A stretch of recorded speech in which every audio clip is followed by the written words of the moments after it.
Welcome to Henry George Day Devotional, episode 52. We continue talking about the effect of improvements in the arts upon the distribution of wealth. Again, the improvements in the arts means the arts of production.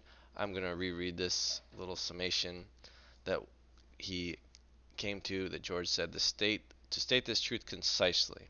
Wealth in all its forms, being the product of labor applied to land or the products of land, any increase in the power of labor, the demand for wealth being unsatisfied, because humans just want more and more, the demand for wealth being unsatisfied will be utilized in procuring more wealth.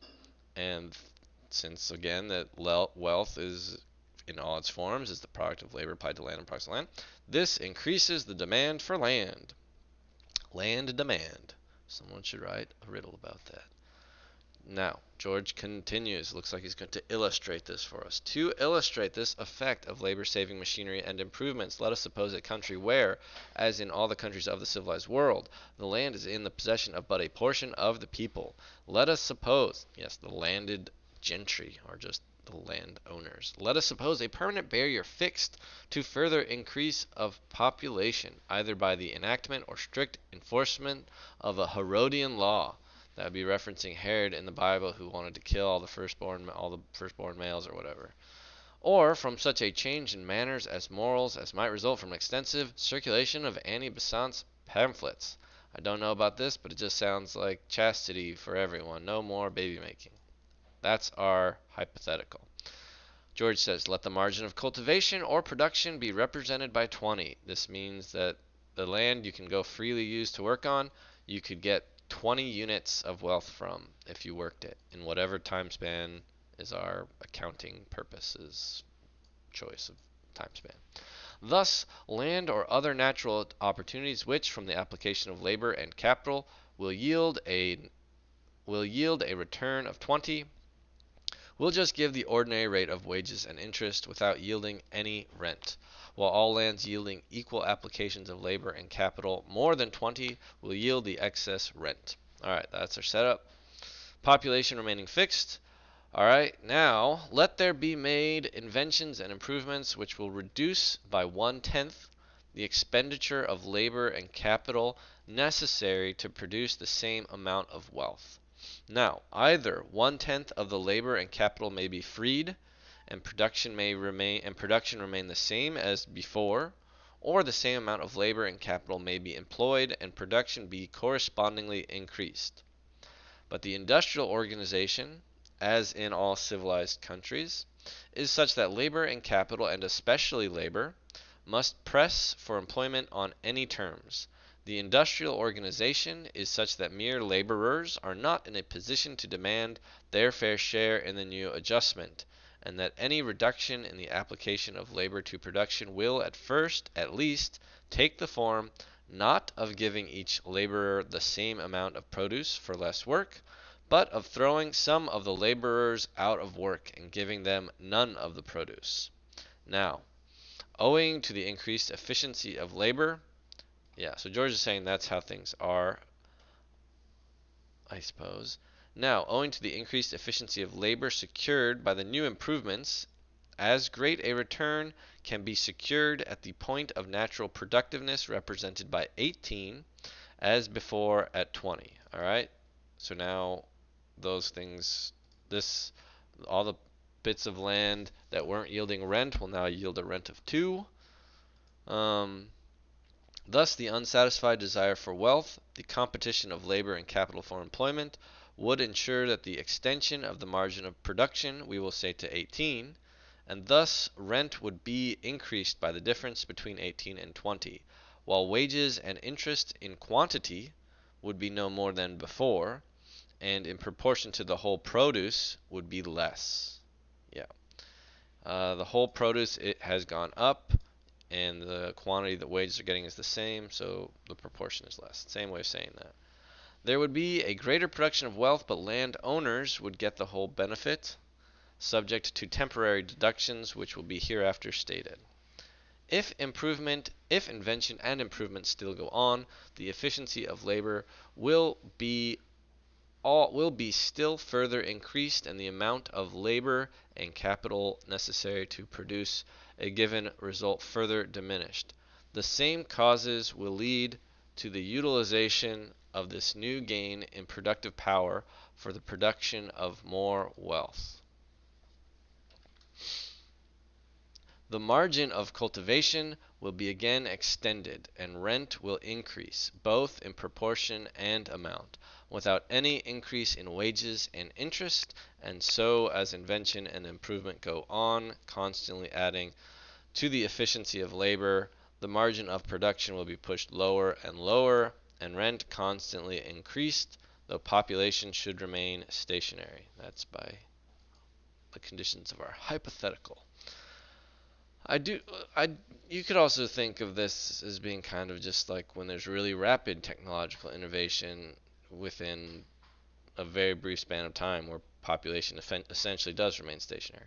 I do not mean to say that the lowering of the margin of production would always exactly correspond with the increase in productive power, any more than I mean to say that the process would be one of clearly defined steps. Whether in any particular case the lowering of the margin of production lags behind or exceeds the increase in productive power will depend, I conceive, upon what may be called the area of productiveness that can be utilized before cultivation is forced to the next lowest point. For instance, if the margin of cultivation be at 20, improvements which enable the same produce to be obtained with 1/10 less capital and labor will not carry the margin to 18 if the area having a productiveness of 19 is sufficient to employ all the labor and capital displaced from the cultivation of the superior lands.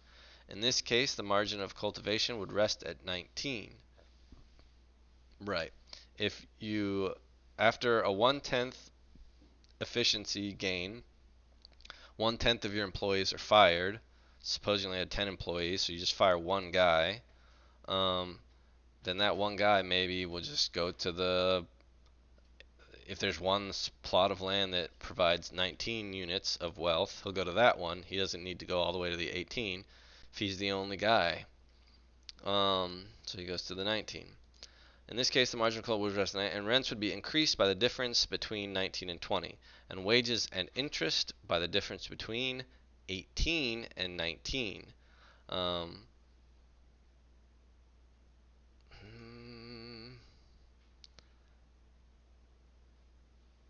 Yes, because there's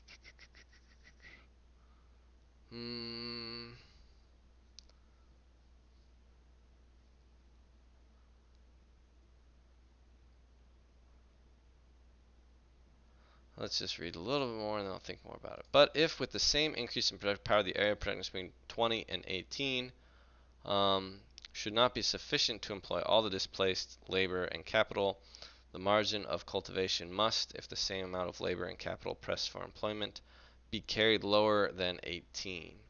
In this case, rent would gain more than the increase in the product, and wages and interest would be less than before the improvements which increase productive power.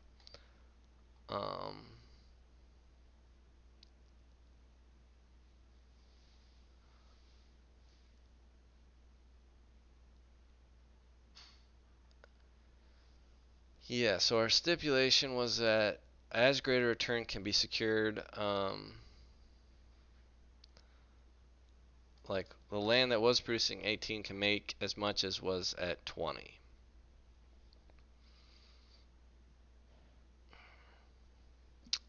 That's roughly 10%. I mean, 2 is not 10% of 18. 2 is 10% of 20. But anyway,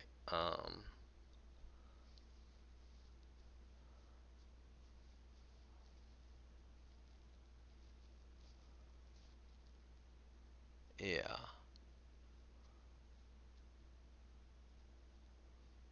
Yeah, okay. Um, right. So the labor saving invention does uh, increase this 10% gain, and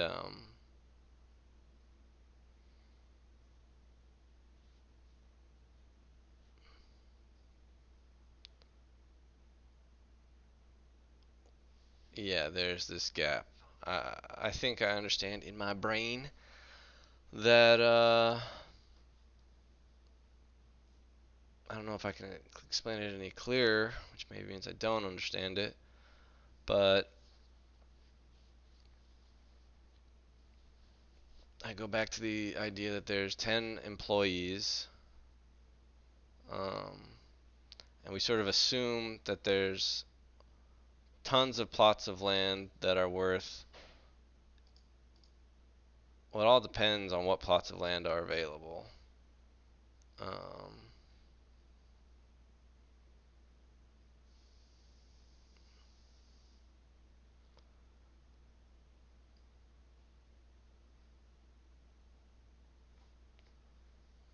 and like, yeah, how many people get displaced?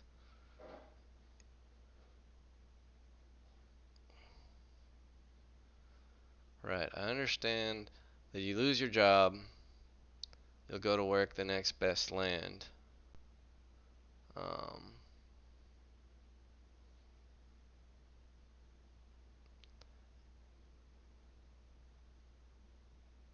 and that would be the 19 land if it's available.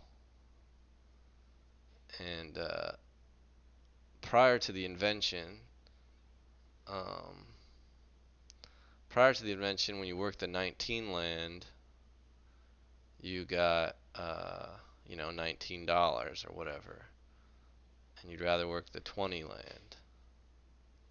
Um,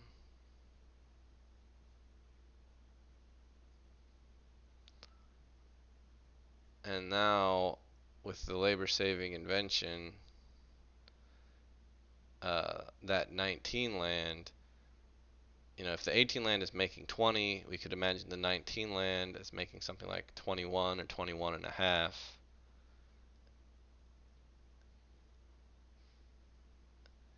And so you would go down to this 21 and a half, basically. And if that was available, that's what you would make. And then actually the wages that the landowners would have to pay would move up to this like 21 and a half value. So there would be some real gain. But if that middle left, if those 19 plots all got sucked up, and then employees' only option was to go work at those 18 plots. I know this is a little confusing. Then, because 18 produces what was at 20, that's effectively when they previously their option was to go work at the 20 lots and get 20. Now their option is to go work at the 18 lots, which produces 20, and so the employer doesn't have to raise wages. Okay, that makes sense to me. Where were we? Yes. But if with the same increase in productive power, the area present in 2018 should not be sufficient to employ all the displaced labor and capital, the marginal cultivation must, if the same amount of capital and labor pressed for employment, be carried lower than 18. In this case, rent would gain more than the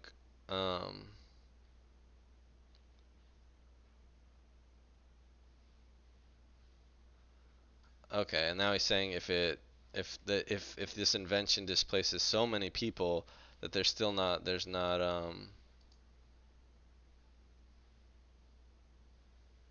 but if the same between 2018 should not be sufficient, yeah, if the same increase in productive power, the area of productiveness between 2018, yes, but if with the same increase in productive power, there should be like a comma here, I think. The area of productiveness between 20, or if, okay, yeah, the comma could be after power, but because the sentence, but if the area of productiveness between 20 and 18 should not be sufficient to employ all the people displaced by labor and displaced by this invention, the margin of cultivation has to go even lower than 18, right? So suppose,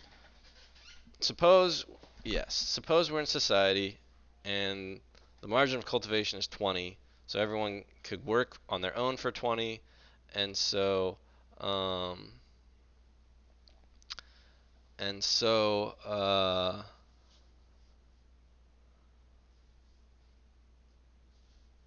and so that's what our employers have to pay people to work their land.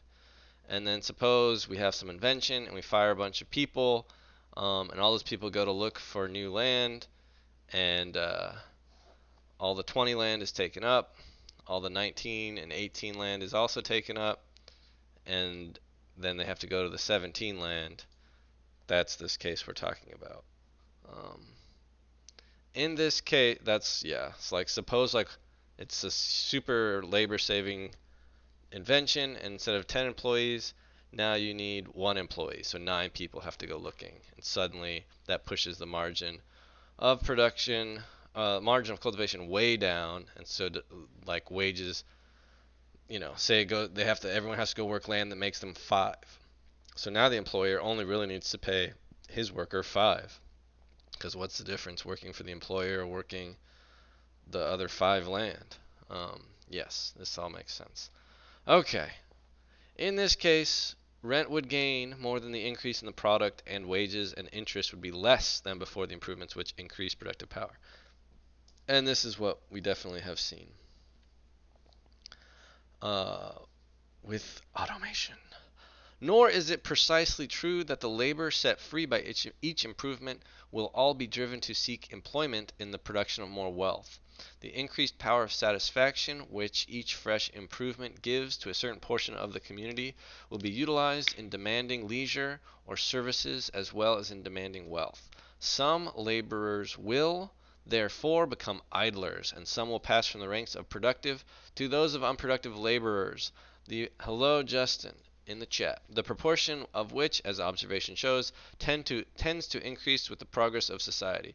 I spent a lot of time. Okay, we can finish this, I think. I spent a lot of time doing economics in my head. But as I shall presently refer to a cause as yet unconsidered, which constantly tends to lower the margin of cultivation, to steady the advance of rent, and even carry it beyond the proportion that would be fixed by the actual margin of cultivation, it is not worth while to take into account these perturbations in the downward movement of the margin of cultivation and the upward movement of rent. All I wish to make clear is that without any increase of population, the progress of invention constantly tends to give a larger proportion of the produce to the owners of land and a smaller and smaller proportion to labor and capital. Again, when land is not capital, the capitalists, the people who own capital, are entirely reliant on landowners to let them apply their capital to it. Oftentimes, landowners, with all of their hoarding of wealth, are able to hoard all the capital too. So these these terms can be a little mixed up. And when people say capitalist, it's not very clear to what they mean to me sometimes. George continues, and as we can assign no limits to the progress of invention, neither can we assign any limits to the increase of rent, short of the whole produce. For, if labor-saving inventions went on until perfection was attained, and the necessity of labor in the production of wealth was entirely done away with, then everything that the earth could yield could be obtained without labor, and the margin of cultivation would be extended to 0. Wages would be nothing, and interest would be nothing, while rent would take everything. For the owners of the land being enabled without labor to obtain all the wealth that could be produced from nature, there would be no use for either labor or capital, and no possible way in which either could compel any share of the wealth produced. And no matter how small population might be, if anybody but the landowners continues to exist, it would be at the whim or by the mercy of the AI of the landowners. They would be maintained either for the amusement of the landowners or as paupers by their bounty. This point of the absolute perfection of labor-saving inventions may seem very remote. Not in 2024, George. If not impossible of attainment, but it is a point toward which the march of invention is every day more strongly tending, and in the thinning out of population in the agricultural districts of Great Britain, where small farms are being converted into larger ones, and in the great machine-worked wheat fields of California and Dakota, where one may ride for miles and miles through waving grain without seeing a human habitation, there are already suggestions of the final goal toward which the whole civilized world is hastening. The steam plow and the reaping machine are creating in the modern world latifundia of the same kind. Let's look up this word. A large landed estate or ranch in ancient Rome, or more recently in Spain or Latin America, typically worked by slaves. In the modern world, latifundia of the same kind that the influx of slaves from foreign wars created in ancient Italy. I should have just stuck with the sentence. And to many a poor fellow as he is shoved out of his accustomed place and forced to move on, as the Roman farmers were forced to join the proletariat of the great city or sell their blood for bread in the ranks of the legions. Maximus. It seems as though these labor-saving inventions were in themselves a curse. This is how a lot of people from my mom and stepdad's hometown in rural Tennessee, where there was a factory and stuff, and then the factory pieced out. Anyway, these labor-saving inventions were in themselves a curse, and we hear men talking of work as though the wearying strain of the muscles were in itself a thing to be desired. Yes, there's this idea that we all like want to work, and I feel that desire a bit too, but I believe it's more about wanting to feel uh, purpose or desired or helpful and not a burden on society and status. Um, like, I did not feel that desire in high school or when I was younger, and like I don't feel it when I'm playing soccer at all. Except I do feel a need when I'm playing sports to know that the team thinks I'm working hard and contributing. Not really working hard. I mean, yes, working hard, but contributing and carrying my weight.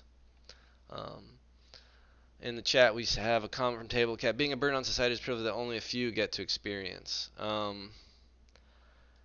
don't know. In America, plenty of people can just be. I don't know. Yeah, some people can do it. I don't know. I feel like in America most 18-year-olds feel a bit of this, or 20-year-olds, where it's like they know they could be contributing to society and they're kind of not, and they're just like coasting off of it. But there's like a switch when that become like there's a point in development where you're like, okay, now I feel guilty about it. But there's a point up until which you do not feel guilty, and maybe that's just immaturity. I don't know. I don't know. You definitely like talk to a peasant working, and like my work is like as a game designer is like so similar to just I'm getting to like make art, and I'm not really making much money off of it, or I'm very unlikely to.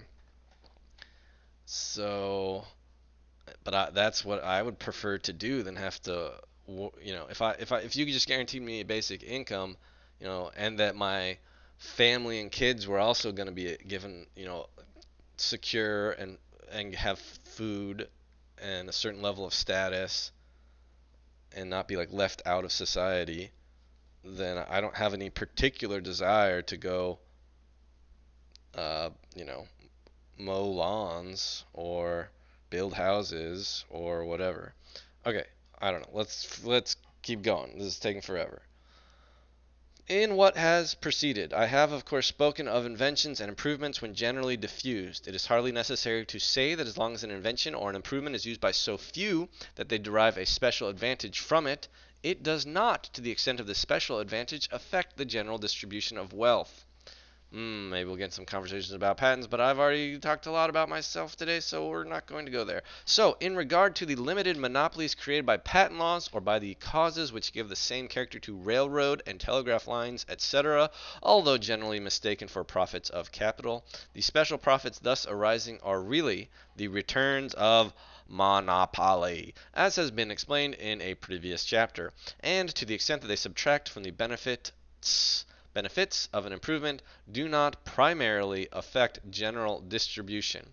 For instance, the benefits of a railroad or similar improvement in cheapening transportation are diffused or monopolized as its charges are reduced to a rate which will yield ordinary interest on the capital invested, or kept up to a point which will yield an extraordinary return or cover the stealing of the constructors or directors.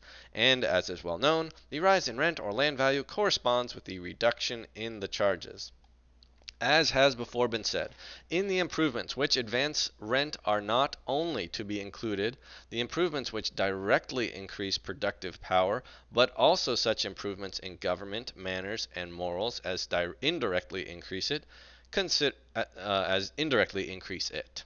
Considered as material forces, the effect of all these to increase productive power and, like improvements in the productive arts, that's the arts of production, um, their benefit is ultimately monopolized by the possessors of the land. A notable instance of this is to be found in the abolition of protection by England. Free trade has enormously increased the wealth of Great Britain without lessening pauperism. It has simply increased rent in this free, unprotected England. And if the corrupt governments of our great American cities were to be made models of purity and economy, the effect would simply be to increase the value of land, not to raise either wages or interest. Yes, this reminds me of the recent talks I've had with some friends about uh, perhaps the reason a lot of corruption happens is because people know that even if they don't, you know, take a little cutout here and there for themselves, they're still screwed, and they know that they're capable and hardworking. Uh, but if they just play by the rules, you know, the landowners, which is not the class they're from, are just gonna get richer and richer. Okay, cool. Ending episode. Like and subscribe and help grow our tribe.